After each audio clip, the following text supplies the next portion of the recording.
any sorrow. I never meant to cause you any pain.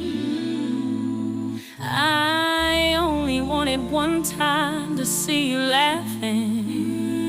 I only wanted to see you laughing in the purple rain.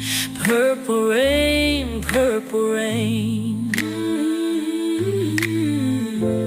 Purple rain, purple rain.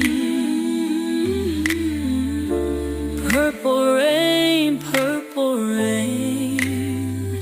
I only wanted to see you bathing in the purple rain.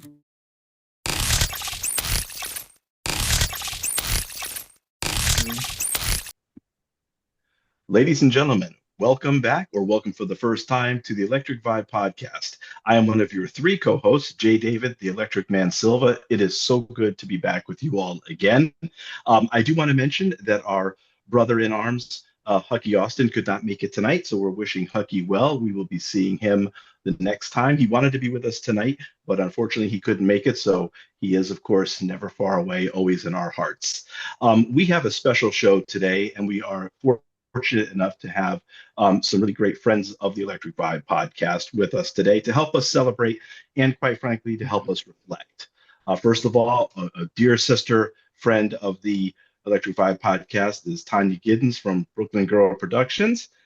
Always willing to sit in with us. We're glad to have her. Our brother, Eddie Minnefield, Eddie M, is in the house. A great other friend, great stalwart musician in the Minneapolis music scene and on the West Coast. Always happy to see Eddie. Our other brother, and I do mean brother, Eric Rogers from the Paisley Five and Dime is joining us today as well. Happy to have Eric sitting in with us. And the third co-host of the Electric Vibe podcast is none other than my brother, Mr. Kurt Hoffman. Kurt, good to see you. Likewise, Jay. This is emotionally overwhelming, but it's been counterbalanced by this fantastic assembly of people, quality human beings that we have with us tonight. And I just want to say from the bottom of my heart, thank each and every one of you for being here tonight. It's just an honor to have you. And Jay, may I mention we have Mr. Dwayne Tudall. And Dwayne, thanks for being here. Y'all, if y'all don't have his books, you better ask somebody. Okay, that's all I'm going to say. That's what, absolutely. And I have to, Dwayne, you know what I'm going to say next. Fellow Marylander. So, Maryland is represented in the house tonight. So we were talking about putting Old Bay on wings earlier. So, nice. just nice. so you know. Nice. Just so you know. Hey, guys. Hey, everybody. Thank you. Nice to see you all. Sorry about the circumstances. Listen, if nothing else, moments like this bring us together and closer in solidarity. And we are definitely going to pay homage and tribute to Bean, Uncle Bean tonight. And that's none other than Jellybean Johnson. And his passing has just blindsided us all to say the least. But at the same time, and I know Bean would hardly approve this, is that, we need to keep the music going because he would want that. And that's why we have a couple folks on here. Initially, this episode was going to just feature Michael tonight, who has a gig coming up at the Varsity Theater for Revelation. And that's going to be at the Varsity Theater on Saturday, December 6th. And Michael, is that 7:30? The band will go on at 8:00. 8:00. And I know you're DJ Mr. C from Funkatopia Live, my host. I co-host to him. He'll be opening the show from 7 to 8. That's right.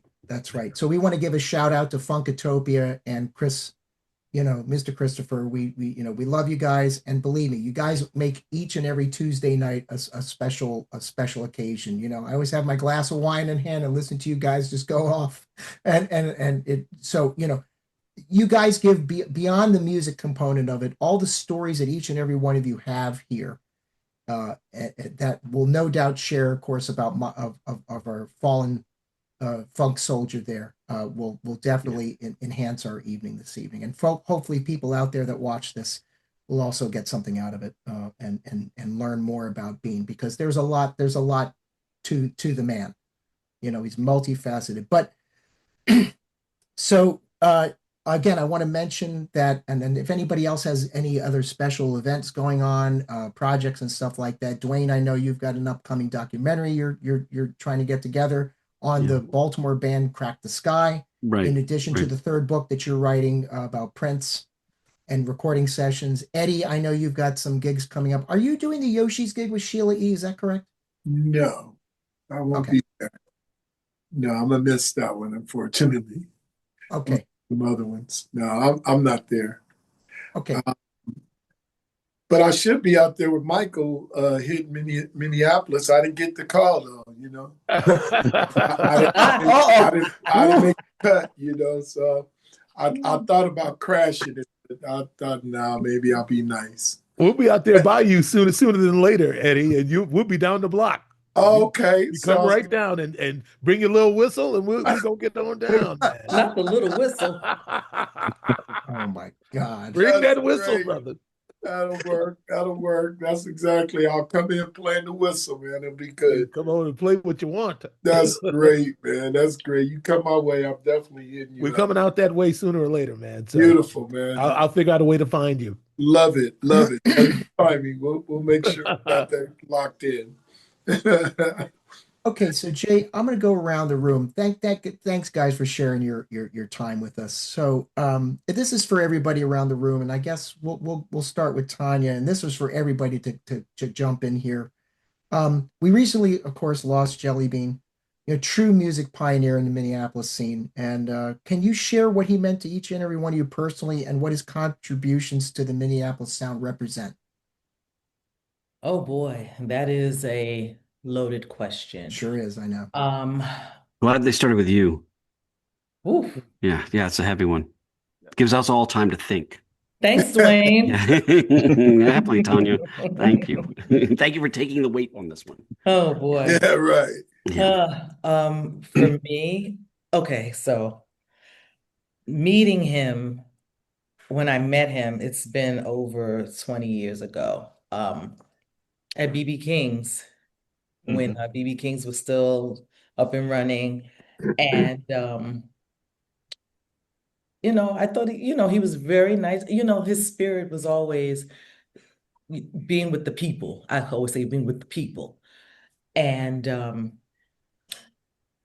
few years later, when I went to Minneapolis for a celebration, and at the MMC, he was there. And as soon as I walked in, I said, "Hey, Uncle Bean," because I call him Uncle Bean, UNCA Yeah. Bean. And the name just stuck because I said, "I don't have an uncle named Jellybean, so you're going to be my uncle." And he just started laughing. He's like, "Okay, then." So he said, "Okay, Niecy."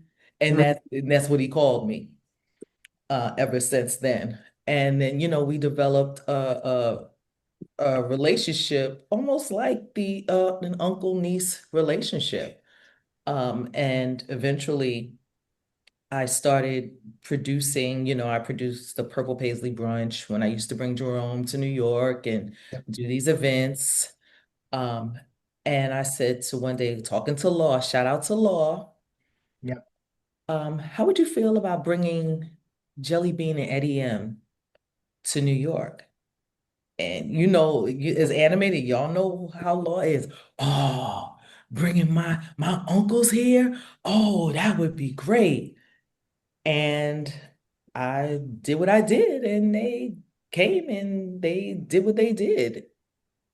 And then the next show, it was specifically those two, Eddie and Bean.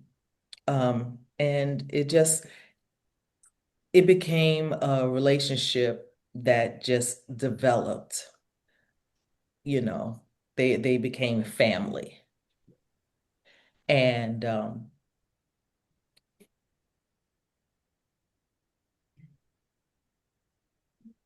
Go ahead, sister. We got you. We got don't you. do that. Don't do that. Don't do that. Okay. They became family. And the thing I really appreciated about Bean loved music. Music was his heartbeat. Anything he would, if he could have, he probably would have gone in Miller Central Park, pulled out his guitar and started playing just because he loved to play. Mhm. And you don't see that in a lot of musicians of his, I don't want to say of his age range, but of his caliber that just say, oh, I'll just phone it in. But he never phoned it in. Mm. He never phoned it in. And Eddie and I were having a conversation this morning, and we were talking about how when he was with people, even people he didn't know, no matter what he was going through or whatever he was dealing with, he never said a nasty word to anyone. He was always smiling. He was always smiling. And that's what I remember. That's what I want to remember most about him. And of course, the musicianship. Mm.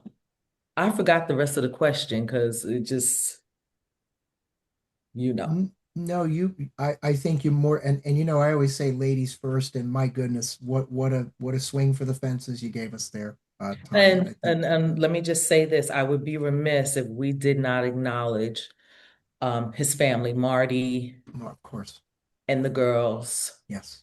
Bianca, Georgia, Misha, Jasmine. Mhm. I'm having a moment here, can't think straight.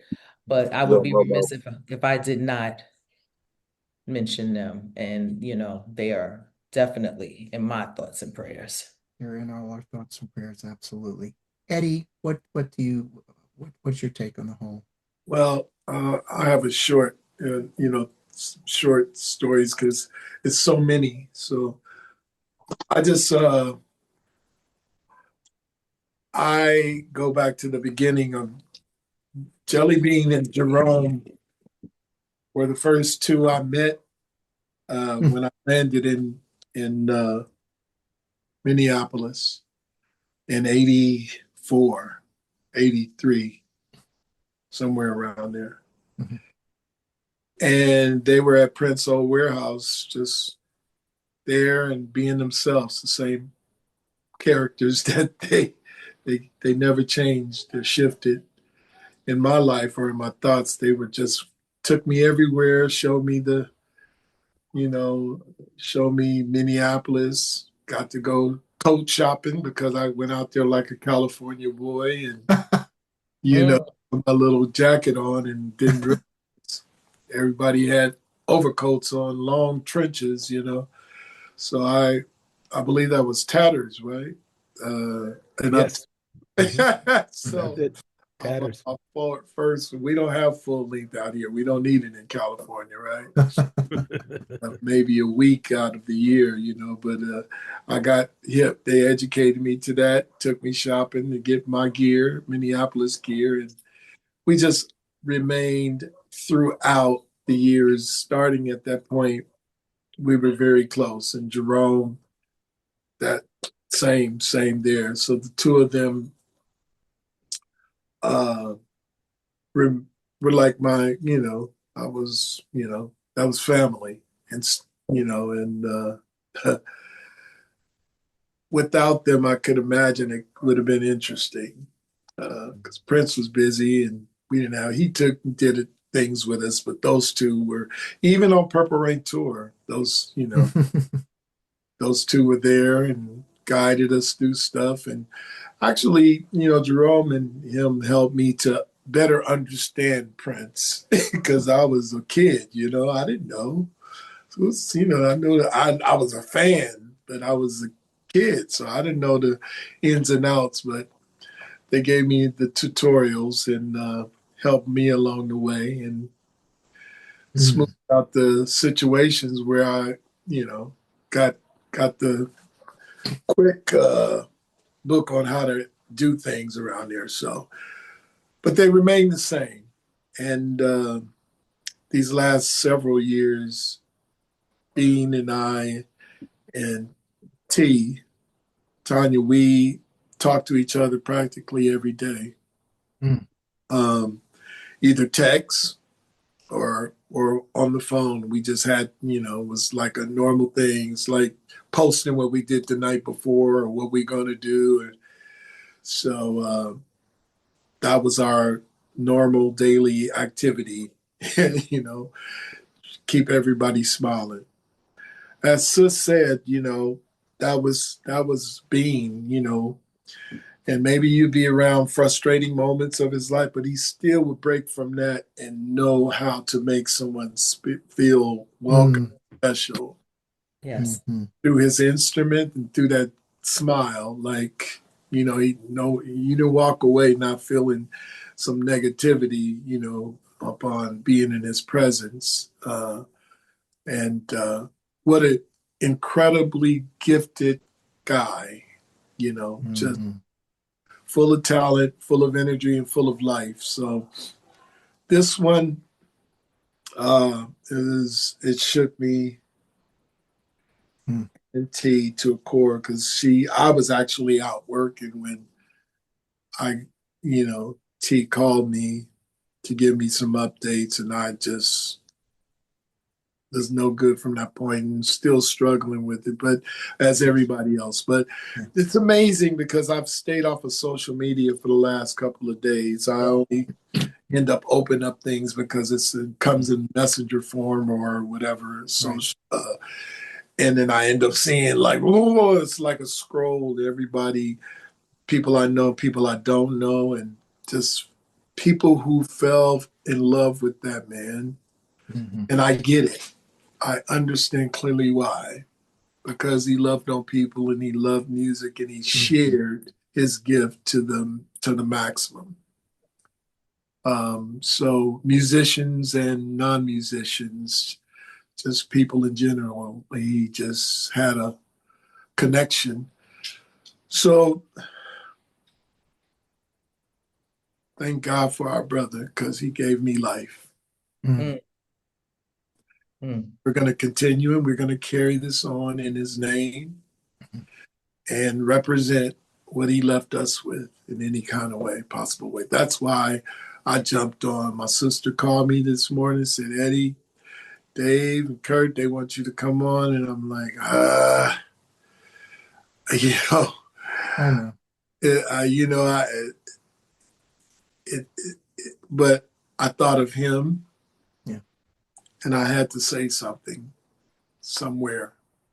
And this will probably be it for a while for me. That part. Jumping on a lot of different conversations and podcasts because it's just not who I am. And I want to make sure I represent him and not myself. Right. And a lot of people I see so far are doing a whole lot of showcasing. And I do that on behalf of my brother.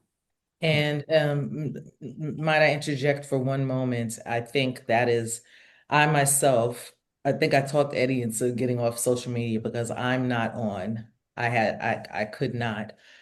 For me personally, I just felt like everybody is in such a move, such a rush to be first with telling about his passing. And Eddie talked me off the ledge the other day because I felt as if, sometimes you have to just fall back and let the family find out first. Fans, just regular fans were pulling, and I'm just seeing one by one by one by one by one. And I know for a fact that a lot of those people haven't even seen him. They just know him from playing in the time. Right. But they don't know about the family. They don't know about, working with other gifted and talented musicians. And they want to be the first one to say, oh, he's gone. And I think that's what really set me off. So I had to come off. I had to come off because it's just sometimes you have to let the family breathe. Absolutely. We need to do what he would have did if we were in, the same situation. He would look out for our family. And he would support in any kind of possible way, whether it be with his instruments or whatever. He would look out because we we were those people in his life. So, and I know every one of you guys had your relationships and situations with him. So I know you can agree that that's who he was, and that's what we ought to honor and give back to him. Yeah, that part. Respect and honor are the two Respect, pillars. honor. We have boundaries and respect. Yeah. And boundaries. not go step into some bullshit. Right. Right. As he would say. There you Yeah, go. exactly. Yeah, that's right. Definitely say that. Absolutely. I Ladies had and to lighten it gentlemen, up. I'm going to break up the discussion for just a second. We're going to bring in St. Paul Peterson, who has agreed to come on in here. Nice. He's got a classic rock act, the classic rock rehearsal, but he said he would try to jump in. Yeah, So, of course he. Paul. What's up, Paul? How you doing, Paul? All my pardon me, bros around here. Oh, there you go. It's getting Paul. cold. You're working too hard, man. Yeah. That is the good news, and that's what Bean would do. Bean would Absolutely. You're right. Say it for the got a people. gig, baby, bro. I'm good, man. Everything. What would he always say? Don't step on bullshit. Don't step on it, man. That part. Keep it moving, man. Keep it moving. You know. That's it. He definitely. So, Paul, thanks for coming in. I know your time is limited. Our discussion point right now is a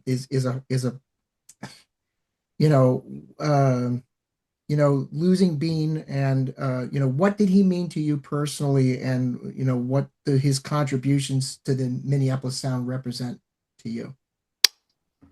Whoa. Yeah, I know. How long you got? I know. Want me to answer that? Sure. Okay. Well, what did Jellybean mean to be? Well, imagine this. Imagine a suburban kid, right, from a musical family, thrust into a James Brown-esque type culture, right? Mm-hmm. I'm like, I was in culture shock. I'm like, what in the hell have I gotten myself into? And all due respect to Morris, Jerome, Jesse, right? And Bean, they were in a situation where their best friends just got fired from a band that was just on fire and about to blow up, and even more than it already had. So their best friends are gone. So these 2-3 other people come in there, and they all could have gone, I hate this, I'm out. But no, Bean took me right under his wing. From the minute I walked in that door on Highway 7 in that funky little warehouse, and he kind of showed me the ropes. He let me know that it was going to be cool. And that was the beginning of a 41-year friendship right there. Mm. And it just continued to grow and blossom. And as the years had passed, of course, we were in the family together, and that was an incredible experience. And, he loved me through my crazy ass decisions with that project. He's like, do what you got to do, baby bro. he really did. Again, he could have been completely pissed at me and never talked to me again. And he didn't. That wasn't him. No. That was not Jellybean. No. So he continued to love me through that, through my solo projects, through everything I did. We'd always get together at bunkers and play. Mm-hmm. He'd come up. I had my own thing down at bunkers with them. Remember the TC Jammers? Yes. Okay, so Bobby Vandell gave me my own 12 midnight hour slot, and he was in the band and would play. We'd play up my stuff and family stuff, and so we continued the relationship, playing wise and just brotherhood wise from that time on. And then after Lux came along and we did that project together. We went to Sydney, Australia together.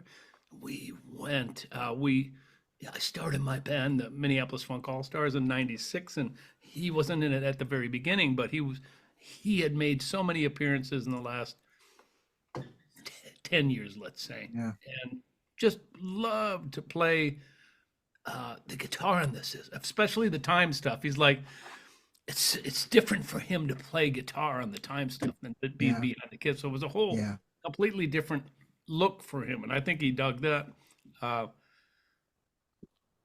Up till, I talked to him at 3:00 the day he died, trying to make sure I had everything covered for him for the upcoming gigs that we had, with the Timberwolves and stuff in January. And he said, let's go have some fun. And that was it. That was it. And check this out, you guys. You know where I was when I got the news? Seeing Purple Rain, the musical. I was at halftime and my phone rings and it's Jerome Benton. I'm like, JB, I'm watching you get portrayed on stage, man. This is hilarious. And he's like, Paul, I love you. And I went, uh-oh. And I got the news. So, okay, that was a long answer. What does he mean to me? No, that was a good answer. That answer was more than enough, Paul. Absolutely. Yeah. Paul, I just can't thank you enough. And just want to say, I know you got the Classic Rockers Live. Do you want to talk a little bit about that? Because I certainly would want to, I know you've got a lot going on. I want to say one thing before, because I got to run to another. Absolutely. I got to say, the last thing he sent me, Paul, was last week's Funk Friday. Sent that to me. 2:59, November 21st, 2:59. And I hit him back, and I'm going to send you a snapshot so you'll have this. Oh, please. And I seen Jerry Hubbard in there, right? So I said, sure. Yeah. I wrote back, I said, love this, BB. Jerry Hub, smiley face. I said, you sounded great. And then I had to go to work. I was working for the Warriors game. And on my break, my sister T Boogie called me and told me to sit down. And thank God I was sitting down, but that's when she had found out that he was unconscious. And I realized at that moment, he never replied back to me. And it's not a conversation we have that we don't have some final words or closure to our text thread between the three of us, me and T and him. We text and talked every day, but that was the last thing he sent me. And, stories written from there, but I'm grateful for that because I got to see my brothers together. And you know how much I love you, man. You're my, we've done a lot together with Bean and around Bean. And he was the same intro, as I explained to the guys. He was the same intro for me when I got to Minneapolis. So we have that in common. But thank you. And thank you for being here. Can I just say something, Ed, before you leave? Because I want you to be on when I say this. The last time Bean and Eddie came to New York, that last show we did, I put together a segment celebrating Bean, where Law and the band played his songs. And it was not expected, but he, Bean was always, he's kind of suspicious, like, let me see that set list. Oh, no, go play the guitar, do something else, go sit down, figure something out. And because we were trying to hide the set list. And when I had him on stage, I said, we're doing this because we truly adore you. I said, now sit your ass down and let the band do its thing. And the band did all his songs. And the look on his face, I have the pictures. The look on his face when the band was doing Crucial and Fake and Criticize and, and then interpolated Get It Up. Yeah, that was awesome. He was overwhelmed. He was extremely overwhelmed. And I wanted him to have his flowers because I felt like he was not getting the flowers that he deserved. No. And I personally wanted to make sure that he knew how much we all loved him. Yeah. He definitely got it. And it was wonderful. And Paul, I get your emails too, so I watch on Friday. We all do. Listen, We Music all on the do. Yeah, Run we all do. podcast, Yeah, man. yes, Come on. absolutely. Yeah. Yeah. Right. And I'm a sign out, guys, and Thank say, you, Eddie. I Eddie, love thank you you. guys. Appreciate you coming Paul, on. I Good love seeing you, Eddie. all. I love every last one of you. Love you, brother. Yeah. Take care of yourselves. Take care of your loved ones, and let's just Absolutely. continue to love on each other like our brother left us, and not just him. Same way, we lost, all of our boss. Prince left us, and he left us with nuggets. We just have to carry it on in our way, and I'm proud of all of you guys for doing that. And I thank you for your gifts, and I love Thank you. you, Eddie. Paul, I'll be in touch, And Michael, don't you dare come to California without him. Don't do it. Dwayne, I got you, man. you Great got seeing it. you, Eddie. Oh, man. Good to see you, man. Sure. I got to get my whistle all shined up for you. All right, I'll be good, and I love you. All Take right, care. brother. Peace. Much love to you, Eddie. Thank you for coming on, man. Uh, So, Michael, since you're now next in my little Brady Bunch square grid here, what did Jellybean mean to you and the Minneapolis Sound? What's your take on the whole? Wow. I've had some time to think about this because you guys like to send out your thing, but what I really have are various memories of being around him at first, but not necessarily engaging. The first time I saw Jellybean in person was at the Riverview Supper Club in North Minneapolis. I was playing in Mint Condition, Oh, yeah, right. and I had just met those guys, and this had to be 1987 or maybe 88. Ooh. And I look up, we're playing, and I look up and I see this tall dude in the back, just But how head Bean bob. like to get it on, like how he liked to bop. You could tell by his Yeah. body language, he just only Bean moves like that. And I was like, who's that? And then I find out that he's gone to Terry and Jimmy and telling them about Mint Condition. That whole thing falls together. At the same time, I had just met Prince, so I wasn't with the band for much longer after that. But Yeah. I had been playing down at Dr. Mambo's Combo, and Bean started to come around a little more often. We started going out to lunch and talking about things and whatnot, and we had a very good rapport. But the thing about being a drummer is, like, there's almost only one of you anywhere you go, so it's kind of hard to build a connection. You have to really work at it if that's what you're interested in doing. And I just was always so busy trying to do what I was doing that I didn't really have. He was the only friend I had who was an actual drummer, really, kind of, if I start looking at it this way, because I didn't really hang out with anybody else. Like I said, it's excessive. Why do you need more than one drummer anywhere? So, Unless you're in the Grateful Dead or 38 Special. well, okay, fair enough. Leonard Skinner, you can throw them in there. Skinner, right. Right. Radiohead, I think Adamant, they also have Adamant. two drummers, right? That's Anyway, right, Dwayne. I don't. My experience with Jellybean was not special in any way. How he was towards me, he was towards everyone. He Right. was a real supporter of the Minneapolis music scene. Yeah. Didn't matter if you drew, 500 people or 20 people. He'd show up anywhere. He'd show up at 7th Street Entry. I'd be playing with some little dirty band, and I'd see Bean back there, give me the nod of approval. The last time I saw him, it was at Crooner's in Fridley. He came out to see my Pure Funk show, and I didn't even know he was there. And then I look up, and Bobby G, the guitar player, he throws his guitar on the ground, and he walks off the stage while we're playing "Talking Out the Side of Your Neck" by Cameo, and he daps up Bean like, "Hey, brother, how you been, man? I ain't seen you since back in the day." Then comes back and finishes his guitar solo. But I was like, wow, man. That just blew my mind. Somebody caught it on film or on Wow. Okay. phone, but it's an incredible moment, and it's just like Bean was just so into what was happening. I didn't even know he was coming. He just showed up.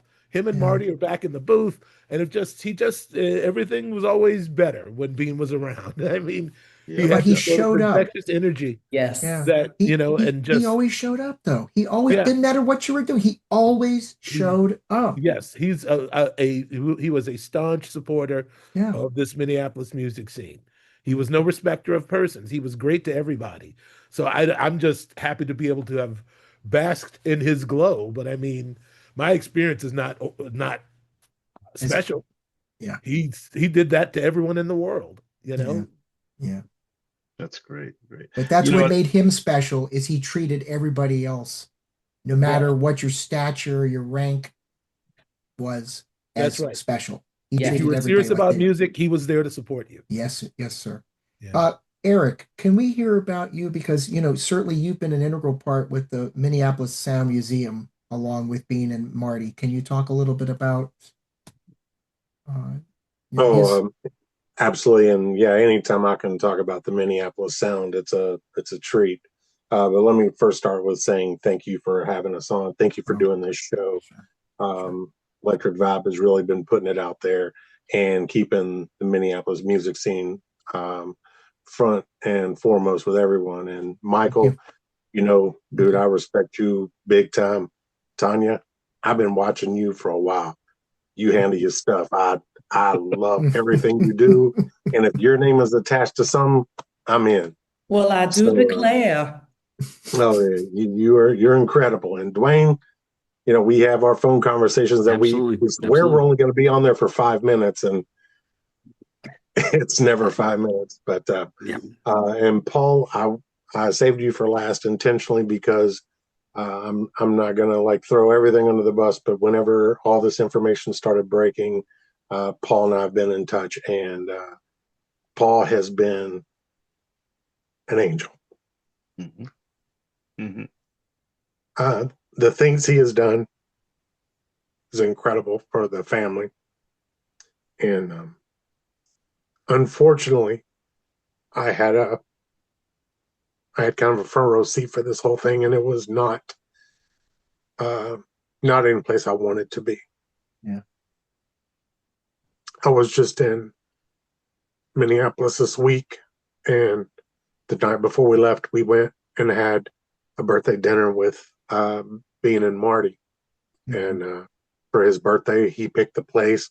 We went, and the four of us had an incredible time, just yucking it up and having some incredible conversations. Things are really starting to move in a great direction for the Minneapolis Sound Museum, and you could tell every time we get steps forward, his smile of approval was really kind of all we needed to know that we're on the right path. I think it meant a lot to him because, like each of you were saying, the Minneapolis music was just who he was. It didn't matter if there were 5 people there or 500. He was supporting it.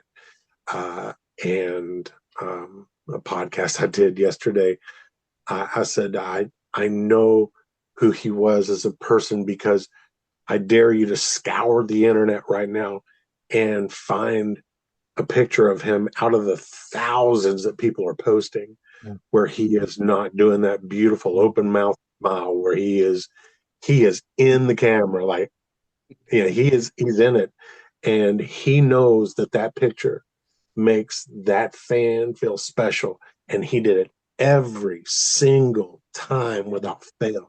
He never gave the camera a boring shot, and his smile always lit up a room.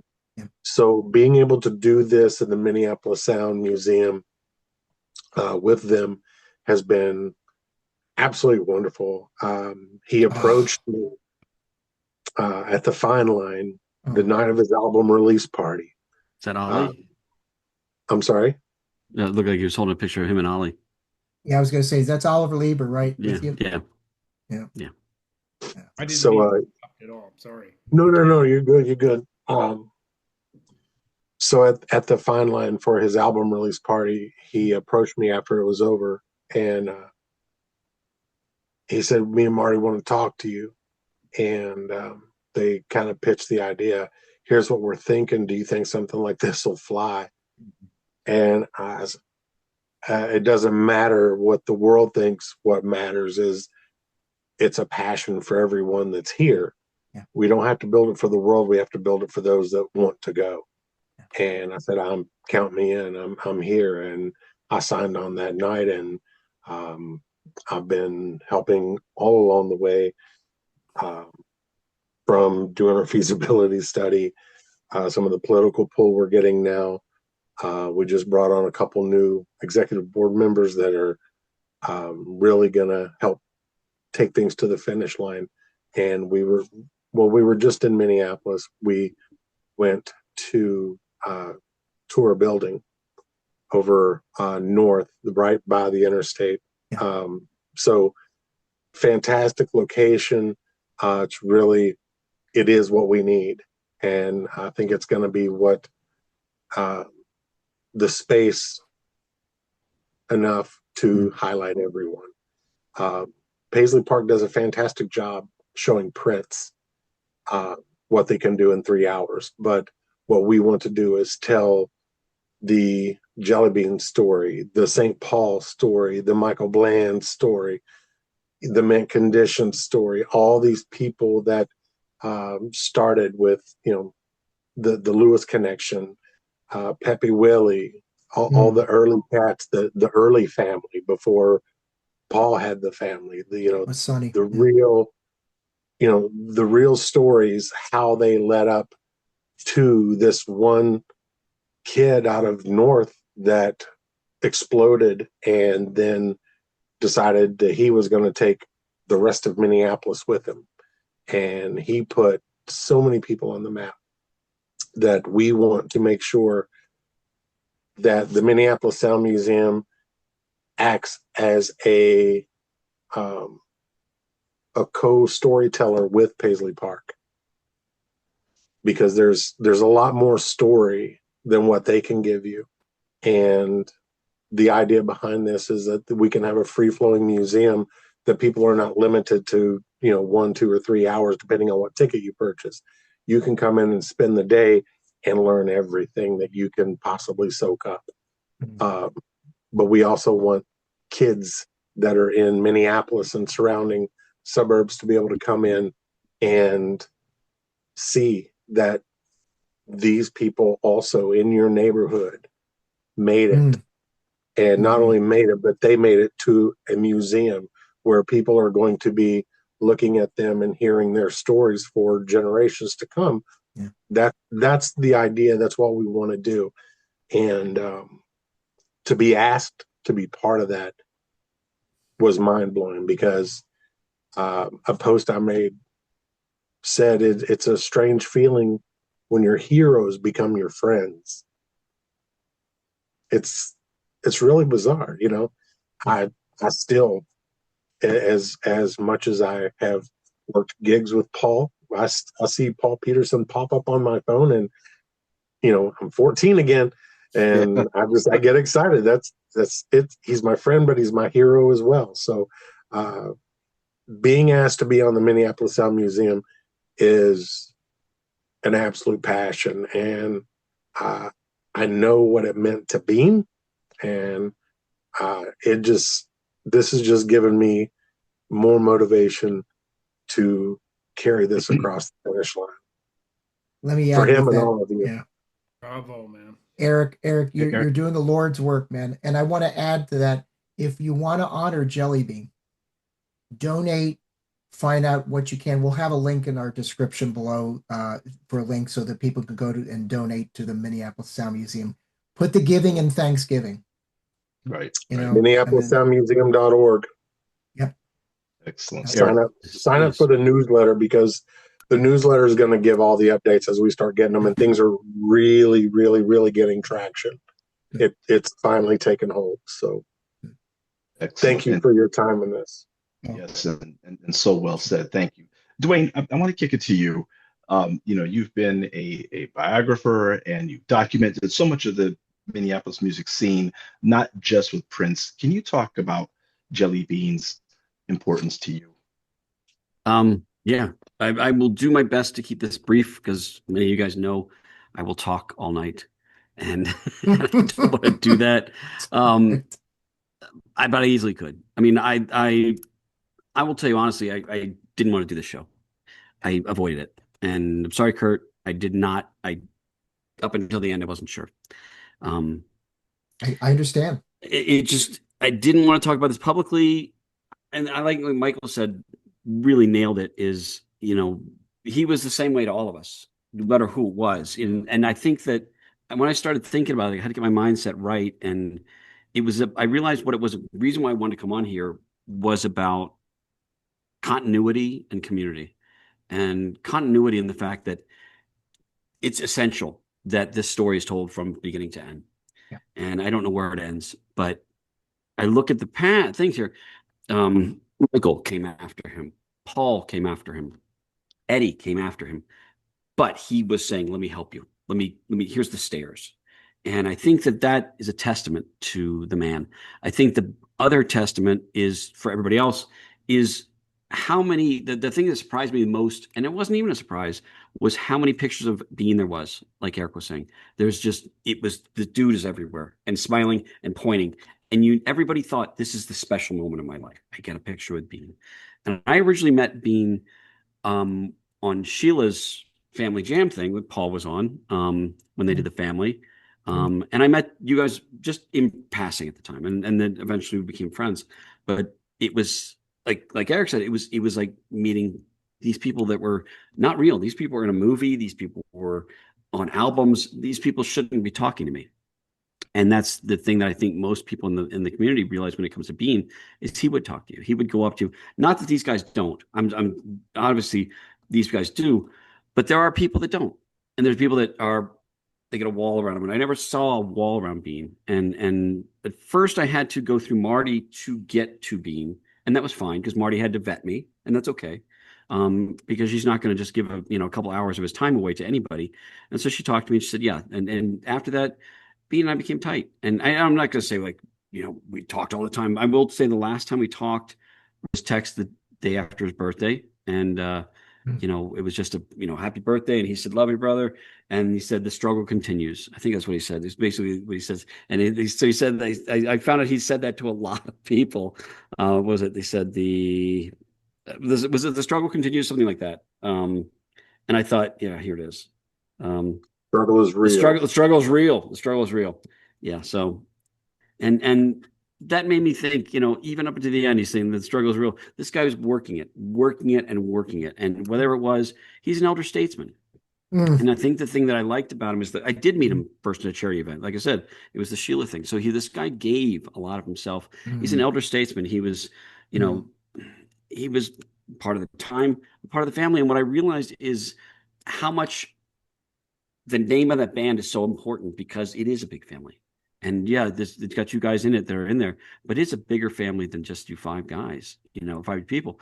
It is a big family and sometimes dysfunctional, not going to lie, but it's a big family. And Bean was so good about making sure everybody felt like they were an important part of the family and they weren't sitting at the kids' table. And I think that's something really that I take with me. His work with the Minneapolis music scene. I feel like this guy was telling the story, and I feel like he was able to tell a story from here, and I thought it was going to keep going.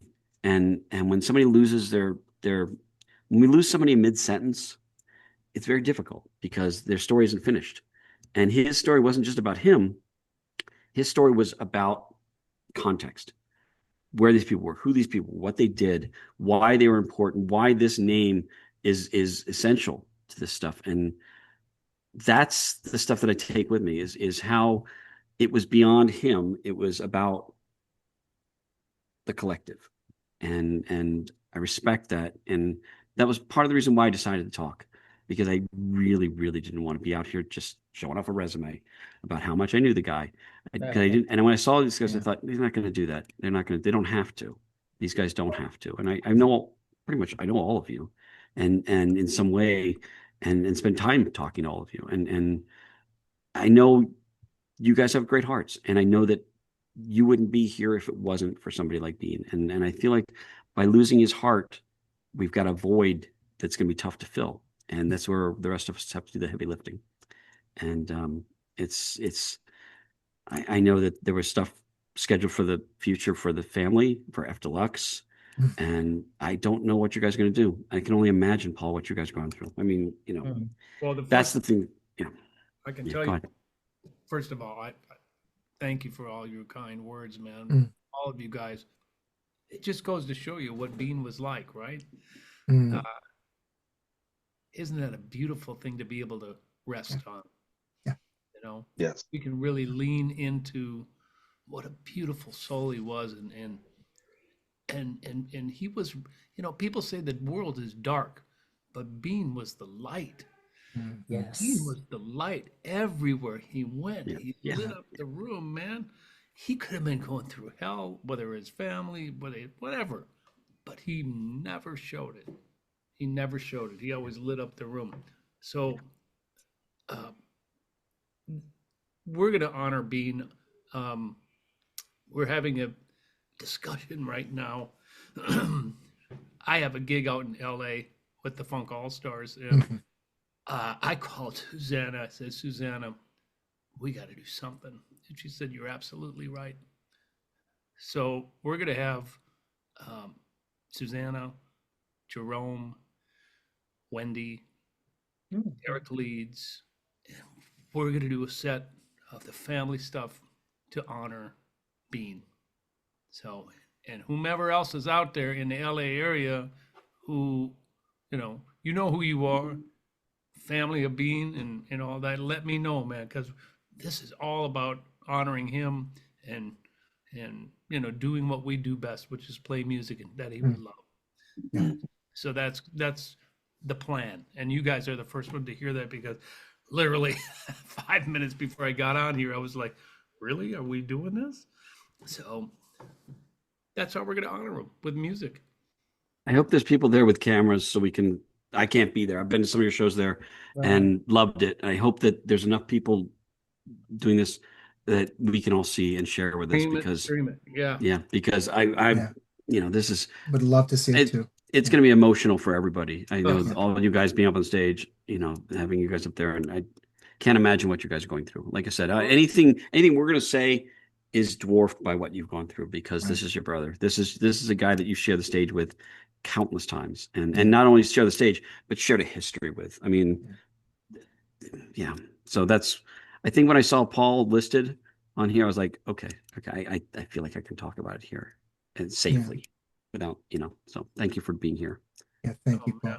If I can add, Paul, that Eric, myself, and Jay were honored to see you perform with the family at Celebration this year. And what a great time. Just to see all of you up there and and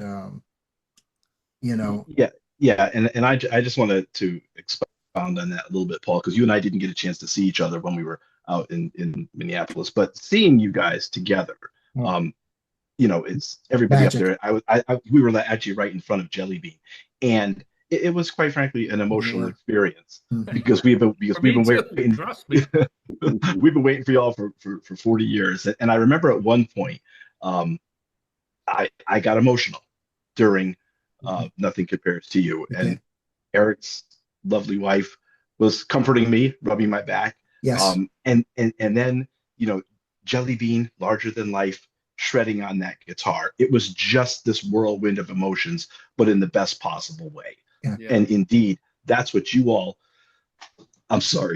have given to us all these years, and especially, Jellybean, during this time. So we're so beyond grateful, I think.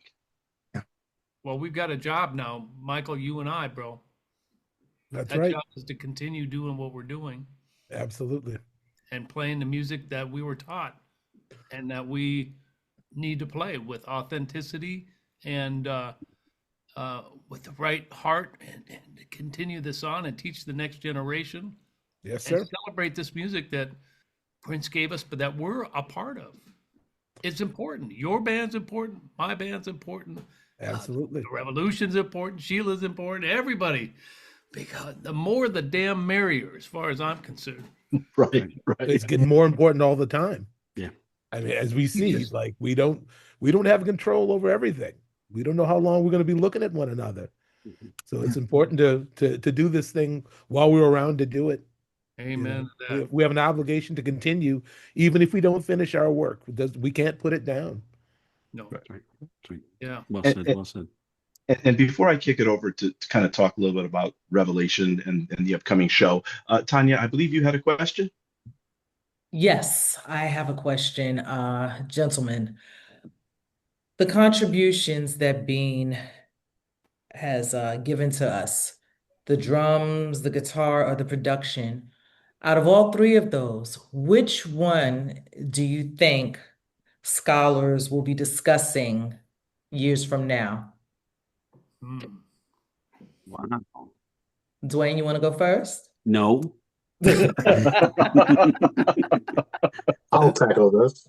I'll jump in on this. His guitar playing was incredible, and not just watching him shred a song and just take ownership of it, but watching him play it with his thumb, just absolutely destroying it. He couldn't hold a pick if he had to, because his hand was going too fast. The pick could not keep up with what his thumb was doing. Yeah, there's just no way. No, it was insane just watching him have that much control, but playing with his thumb, and the number of people that are shocked when they see he even played guitar. So I think because of this, the sheer number of people outside of us hardcores that will watch him go play, I don't think the world as a whole really understands what a shredder he really was. So I think that one is kind of off the table just for that purpose, because it wasn't highlighted enough. And drumming, I think history looking back at this, Tanya, is that people are not going to give him the credit for the drums because most of the stuff was written by Prince.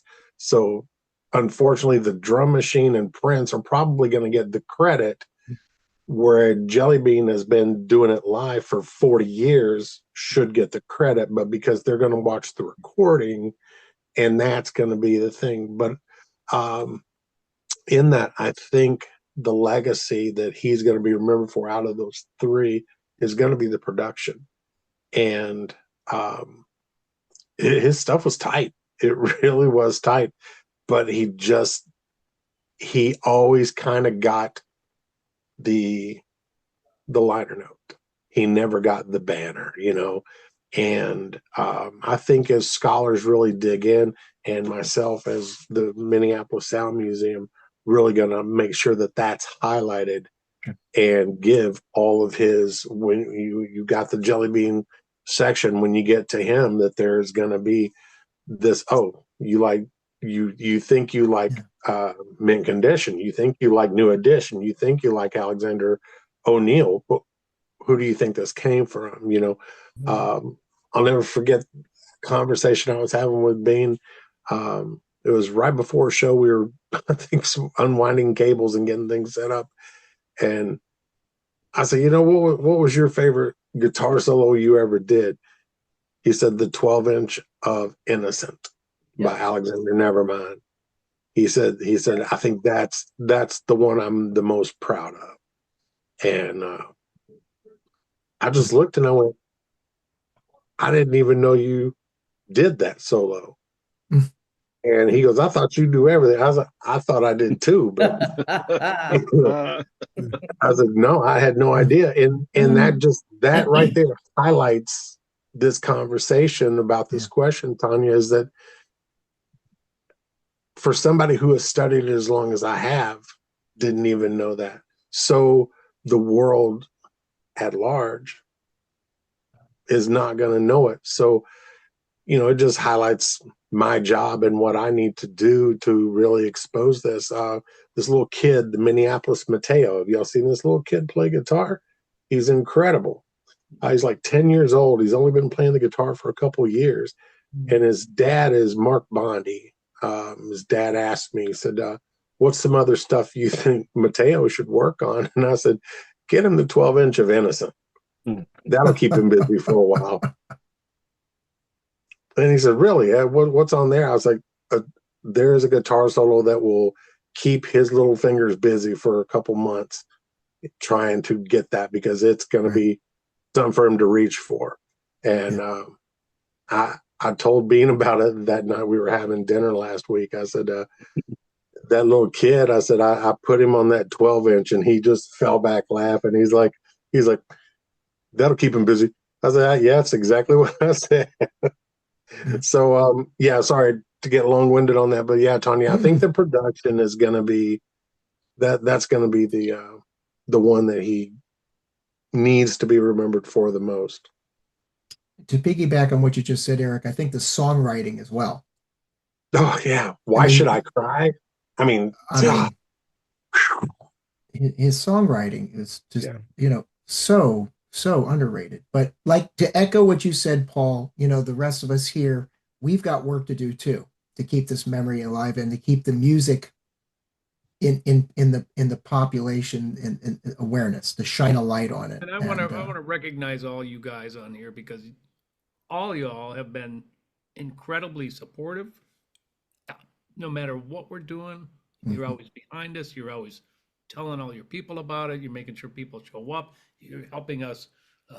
If it's Eric, he's going to buy stuff for the guitar players at the local hardware store because they forgot something, or whatever the case may be. You've done it all. But we need everyone. You were right. You're right. And you always have been supportive. You guys are incredible, and we love you, and we couldn't do what we do without you. And I'm going to bow out. I'm going to go to see my wife. And I love y'all. And Bean, shit's getting real, baby bro. Well, but you know what he ended every conversation or every text with? Either a hug, but always, I love you. Yes. Yes. Why don't we learn a lesson about that and end every conversation with I love you? Because tomorrow was not promised. No. Yep. Amen to that. And he made sure we emphasized that we were brothers. He would say that a lot too. So he made sure that we all knew that. That was nice. Good point. I love you all. Well, love you, we Paul. love you Thank too. you very much. Appreciate Best to you. Julie, and happy Thanksgiving to her. Nice to see you, Paul. Yes. Yeah, you too. Enjoy the show. Enjoy the show. That's going to be great. I love you, little bro. Love you back. Take care, Paul. See you, man. Love you, Paul. Guys, bye-bye. Can we kick that question to Dwayne? Yes, I'm waiting. Wait, let me get situated. Oh, this is tough. This is not nice. I'm going to make it quick on this one because, first off, Prince didn't hire bad drummers. Period. I can't think of one that I go, that guy was. He didn't. Drumming on anything he did was the heartbeat, and he knew that he had to have somebody, and it was going to be Morris. We all know it was going to be Morris originally in the band, and to put Jellybean in there kind of as a second choice because Alexander left is kind of mind-blowing, because he really is amazing. And I would have said, up until a few years ago, I would have said is drumming, and then I saw him play with the family and I was like, holy crap, that guy can shred. And I just thought, where did this hidden stuff come from? Yeah. And then, like Eric was just saying, production, okay, or it's songwriting, and I'm going. Luckily, I don't have to put him in one category, and that's the nice thing. It's like Prince, great songwriter, great guitar. He's on the cover of Bass Player, drumming, keyboard, and probably Saxophone magazine. And it just, I'm glad I don't have to categorize Bean, because he really was much more than I ever imagined. I mean, I saw him at the time and I thought, this is exactly what he does. Had no idea that the guy was multi-instrumental, and it wasn't just like schooling. It was in college. It was PhD level shiz, what he was doing. And I think about something he said to me one time in an interview. He said, if you didn't learn while you're around Prince, you weren't paying attention.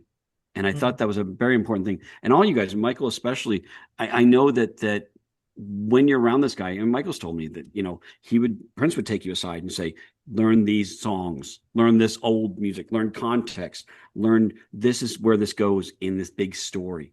And I think that's important. And I think that what Bean brought to me was not just the drumming, but the context of what he learned from Prince and being by proximity, what he could absorb like a sponge. And I think a lot of you guys, the wisest ones of all of you are the ones that said, okay, I'm here for this amount of time, but I'm going to learn this much stuff. And I want to take in as much as I can and absorb this. And I'm not going to squeeze this sponge out until I get out of this thing. Cause I want, and I see that with Michael. I saw that with Bean. I saw that with Paul. I mean, I look at the amount of work these guys have done afterwards and the amazing work that's been done. And I'm not just saying that to just say that, because it's like, there are some people that went through that camp that kind of fell off to the side. And there's some people that really paid attention and saw what it was. I'd say Bean was definitely one of those people. And it's totally underrated outside. That people don't always realize how damn good that guy was. And I think if nothing else, this will shine a little light on him.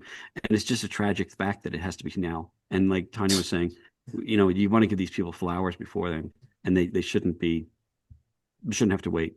And I'm glad to see everybody's posting the pictures of them smiling with Bean and happy with Bean and good times with Bean. And I hope people now reflect on that. And like Michael said, we're not here for long. This is a window, and we got to make sure that we take advantage of this and open the window enough for the next group that comes after us. Yeah. Amen. Yeah. Amen. Yeah. I think that I feel that it's incumbent on Terry and Jimmy to really speak up about Bean's real influence. I mean, in a time in which, Bean was basically, he was like a double agent for a little while there. I mean, because Terry and Jimmy had gone off and done their thing, and without Bean to support them and to be there for whatever else they needed him for. I mean, all that stellar guitar playing and whatnot, and also writing. I mean, Bean risked a lot. But, I think it shows his overall value that he didn't alienate Prince in doing so. They still were able to work together in some way, shape, or form. So I just think that I really want to hear from Terry and Jimmy, because I also feel like, it's Jelly. I don't want to say he was like the George Harrison to their Paul and Lennon. I don't want to go that far, but it's like he was there. He offered something, Bean could change the energy in a room. So we don't know what to attribute, to this person. He was a force of nature. Unfortunately, in Minneapolis, in that whole clique, everybody's a multi-instrumentalist. Everybody's a stellar musician, but still the cream rose to the top, And I think that you're right. He'll never get credit as being the great guitar player he was. But I will say this, that one night Jelly was sitting in with Dr. Mambo's combo down at Bunkers. And I was still working for Prince at the time. And I came to rehearsal the next day, and all Prince said about Jellybean playing guitar, because he had stopped in that night, he said, Bean can play a little bit, huh? And if you know Prince, that was huge. That's high praise for him to even acknowledge. That's high praise from Prince to even spit out that little phrase. So I know he respected him, and it's important. It was important to have Prince's respect, because if you didn't have that, then you had nothing when it came time to deal with the conflict that was always coming. You had to know who you were, not only within, but you had to have some sense of who you were to him, And I think that, it's a testament that they stayed friends all that time. Right. And Jellybean he was a truth teller. He sometimes he would say more, sometimes he'd say less. And he never pretended that things were cool when they weren't. Mhm. Yes. you know, and I think that's important. It shows integrity as a human. I think that the only things we can control in life, well, we can control what we do and we can control what we're willing to accept. And that was no easy road for any of those guys. I mean, they had to innovate. I remember Fink telling me a story about Prince basically when they met, he was like he had all these records all over the floor. Prince was always listening and trying to combine sounds, and Mhm. it was a real science for him, and I think in in that spirit, I think he tried to pass on that sense of discovery of like the universe is there for the taking. Just, Right. just focus your energy, know what you want in life and go all the way. As my wife likes to say, lean into it. Like really try to dig for it, man. Yeah. Find out what's really going on here. I mean, Prince, he's not acknowledged for for the hard work, really. People see him and he was naturally gifted in many ways, but he worked harder than anybody I ever met, which is why there were no excuses. So I know how hardcore Jellybean had to be to keep his job because I was there. You know what I mean? Yeah. And they grew up as friends, but all those guys did, but it didn't stop them from being hard on each other when it came time to the music. It came time to do music. You know what I mean? Yeah. It's like they were still friends, but it was real work, And a lot of people Yeah. are afraid to do the work, but I mean, Jelly, Yeah. hard working, out every night playing with somebody, supporting somebody, Yep. working with Ronnie Baker Brooks, writing, producing, Black Cat. I mean, Oh, he's an icon. Yep. He's an icon. And Saturday, December 6th, Revelation, we're going to honor Bean somehow. I'm not sure. I wanted to try to put together maybe a slideshow that we could play during Black Cat or something. We were going to invite him to come play. oh, But G Sharp is reaching out to Marty, so they're going Yeah. to discuss it, and Sure. we'll see what we can do to really, 'cause this is a Nice. big loss for the community. Yeah. Bean was there for everyone. Yeah. You know. Yeah. And you know what they say, iron sharpens iron. Yes, True. Yes, ma'am. absolutely. Yes, ma'am. And there's a reason why he was one of the few people that was working at the time that ended up going to work, in the family. He's Oh. he was the elder statesman of the band. Yeah. You bring him in and you bring Eric back. You got a solid thing that they knew. He knew these guys could support Paul, Susanna, and things like this, and make them the front people, but have a strong pocket behind them. Yeah, Mhm. absolutely. That's very important, and I don't think people understand that there was a reason for that. So, Yeah, it's the most supportive people usually are the most the ones who are unsung. absolutely. And the thing Backline. I liked that I admired, one of the things that I admired about him was the fact that he always supported the younger musicians.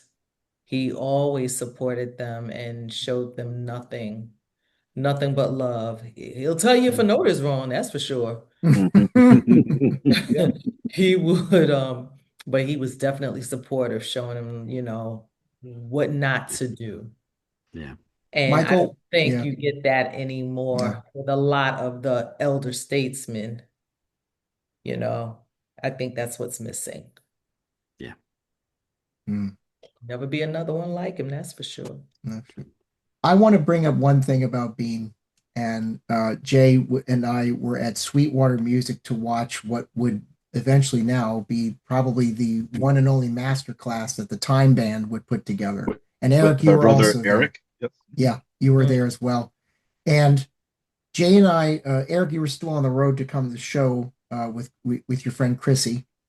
And I said this on Joe's podcast last night, Joe Kelly, for Musicians Reveal. I don't think people knew how much of a metalhead Jellybean actually was. And he heard I'm a black man. I should know about Poison and Motley Crue and all that stuff. He would say that anytime I talked to him.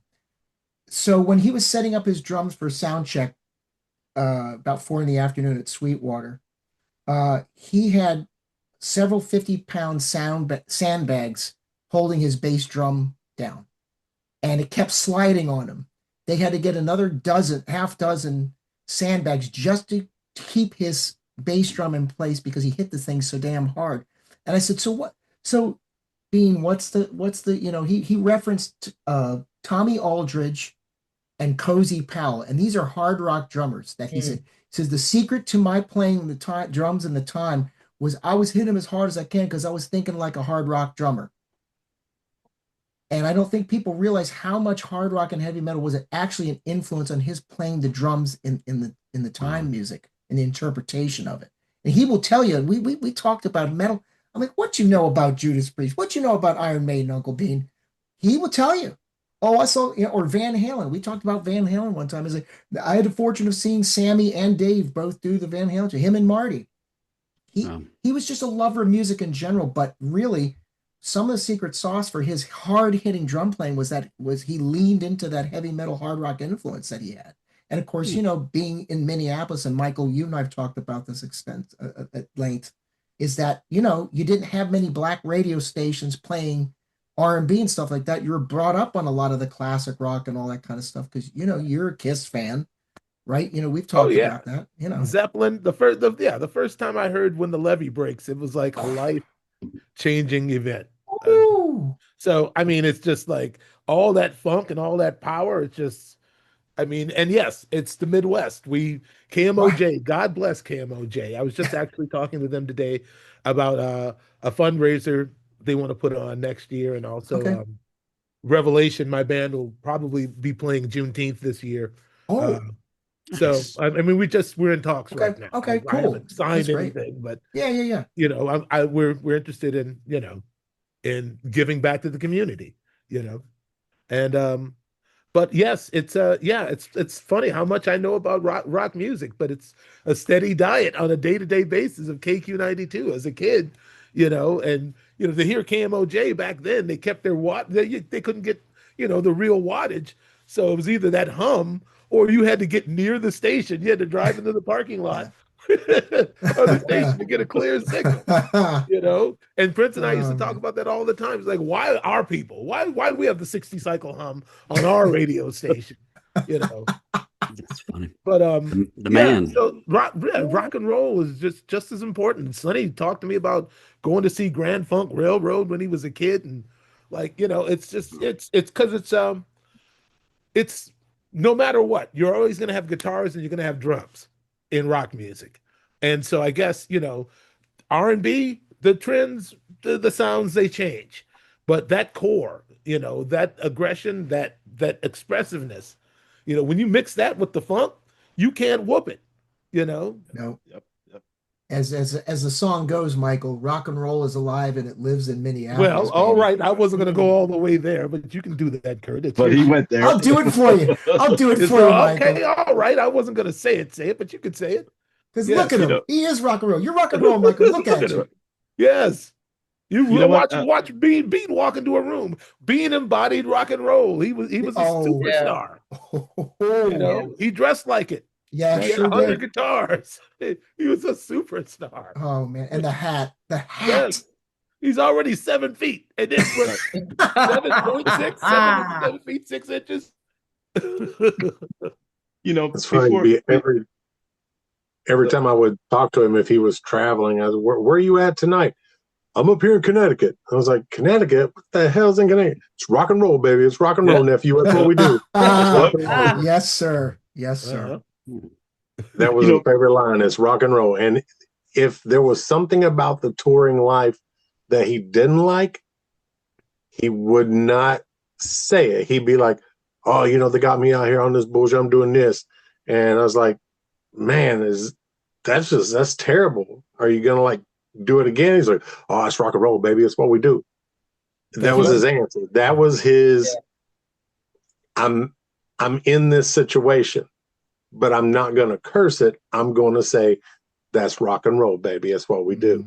I get to do this as opposed to I have to do this. Yeah, I get to do this as opposed to I have to do this. Oh, yeah. You take the good with the bad. I mean, in every job. So, Absolutely. We're fortunate, though, Yeah. Oh, yeah. We're fortunate to be able to do this. Somebody wants to pay you to do something, you're lucky. Right. There you go. That part. That There part. you go. Yes. Say it louder for the people in the back of the church. I mean, it's a gift. When you've got a gift and you're getting paid for your gifts, Yep. you talk about Thanksgiving and the upcoming Thanksgiving holiday. We certainly have plenty to be thankful for. And on behalf of Jay and myself and Hucky, who's not with us obviously tonight, we want to thank each and every one of you for your contributions and coming on here and spending time with us to honor our fallen funk soldier. You know, these are difficult times we're living in, as Hucky often says, and we need to just lift each other up and be kinder to one another. And this is a living example tonight, with all of you here and those who were on previously before having to leave for various gigs. And y'all didn't have to spend your time with us. And you know, Well, yes, well, you threatened me, so I had no choice. You too? Yeah. I thought it was just me. I thought I was the the same way. Yeah. Same way. Yeah, I Do didn't it for want to Bean. mention that Do he it for intimidated Bean. me pretty bad. Yeah. Yeah. You know Oh how my we do it. God. He gave me kind of a do it or else. Little Yeah, I old got me? it. Oh, no way, man. Come on now. Come on I now. was Don't scared. don't y'all do me dirty like that. Come on now. He said something about releasing photos if I didn't do it. And I know. You too? Yeah. Yeah, Oh, see? We got the your number, laugh. Kurt. We Uncomfortable. definitely needed that. I definitely needed that laugh. Thank you for that. So, Yep. Just rock and roll, baby. Tanya, Dwayne, Michael, Eric, Eddie, Paul. Oh God, just this has been. Thank you for sharing your gifts in more than one way with us tonight. This is very, very emotional. Somebody's trying to come in our Zoom screen here. Hold on a second. Too late. It might be Fink, actually. It might be Matt. Oh. Hold on. Never too late for think. Yeah, It's exactly. a Zoom user. Hey, Zoom. He's like Jello. There's always room. There he is. Yes, there he is. Matt. Hey guys, I saw you sent me another link to be on tonight. Was this planned? It was. Was it an email? It Yeah. was, but it did.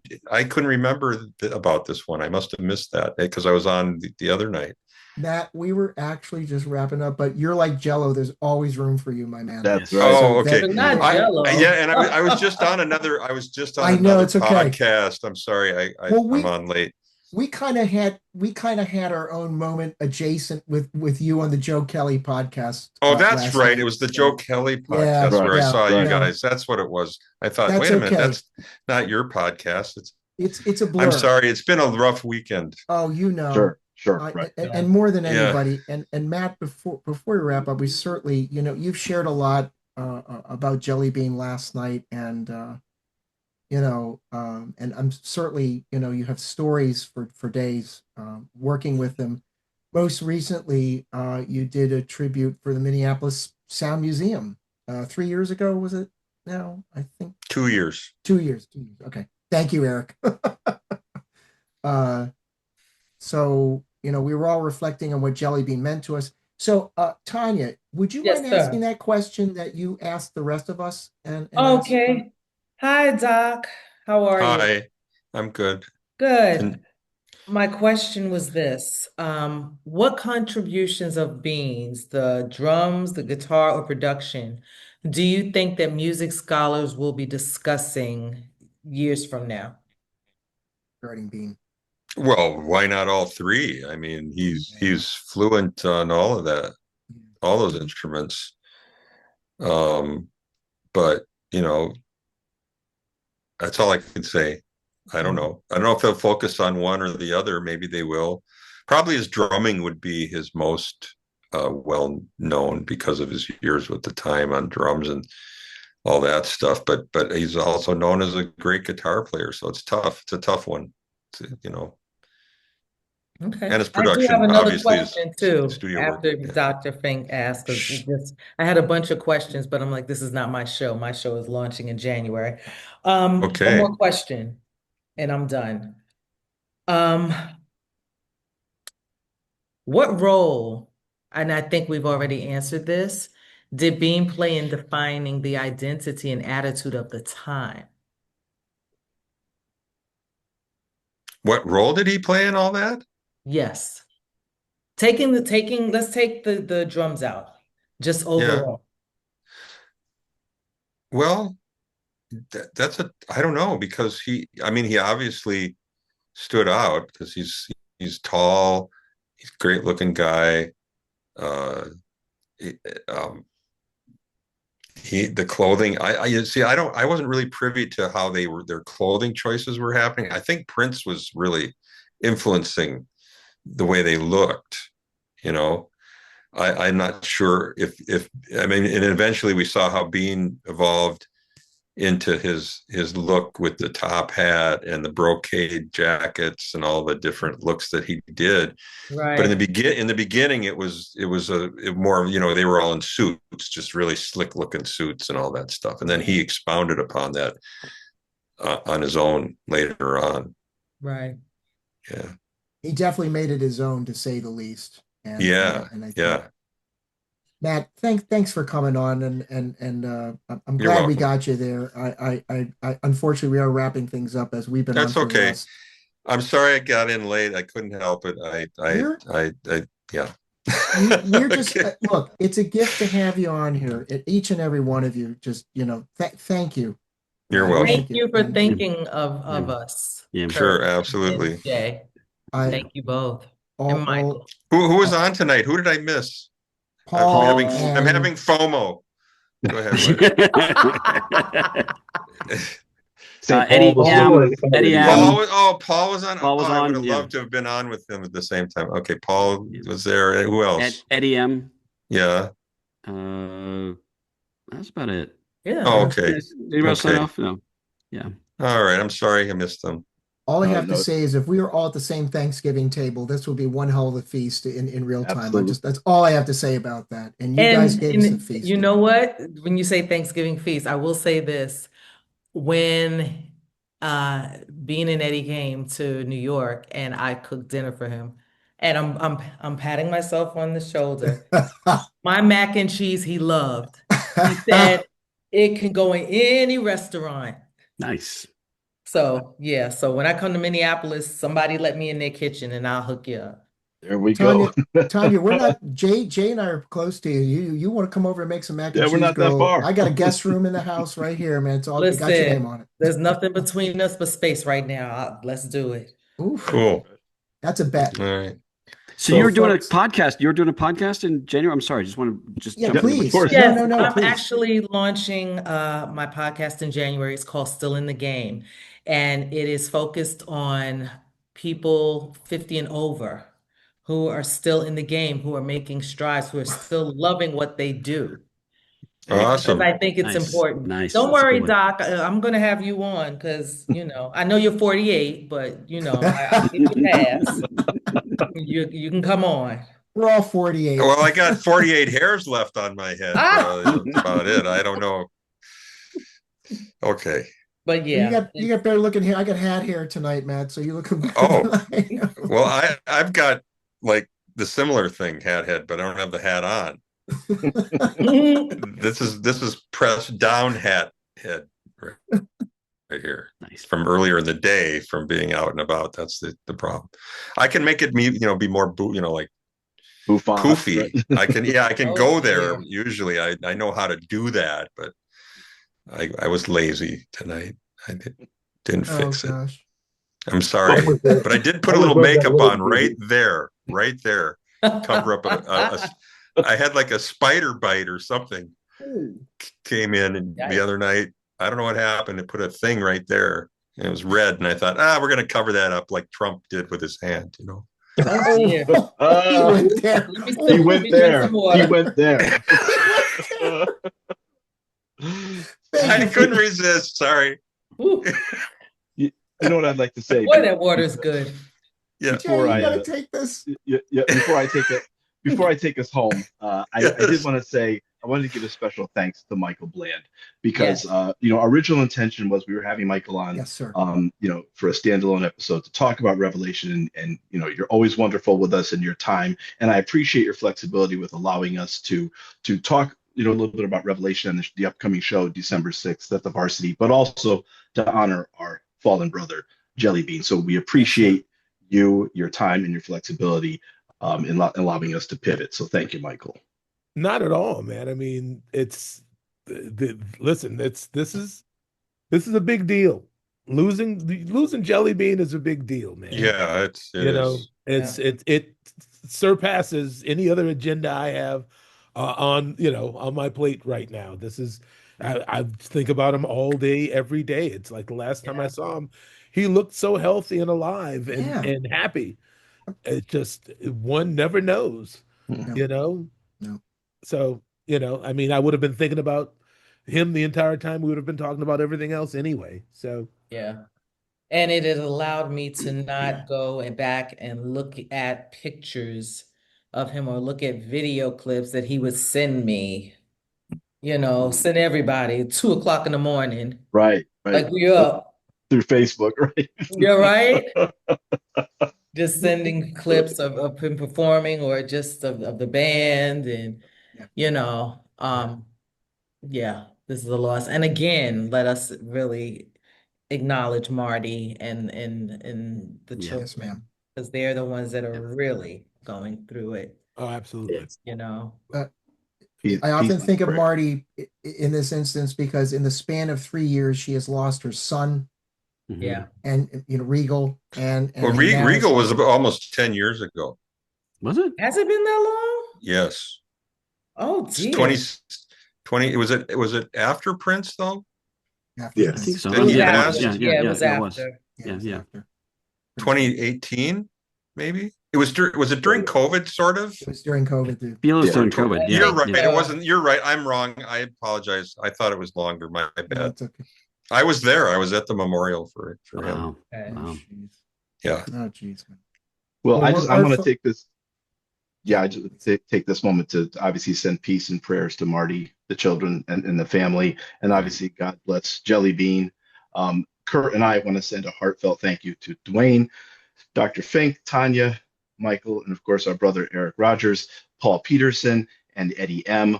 We really do appreciate your time. We don't take this lightly. This is it's very special to us, and thank you very much for being with us tonight. We're grateful to each and every one of you. Well, I'm sure Paul announced that we're going to perform in LA next Tuesday. Yes. And the gig we were doing that night is now going to be a tribute to Jellybean. Yes. Good. So no, he didn't mention that at all. Way to go. Oh, he didn't bring that up? Whoops. Yes, he did. Yes, he did. I'm bringing it back. He did. Bringing it back. I'm just reiterating that for everybody.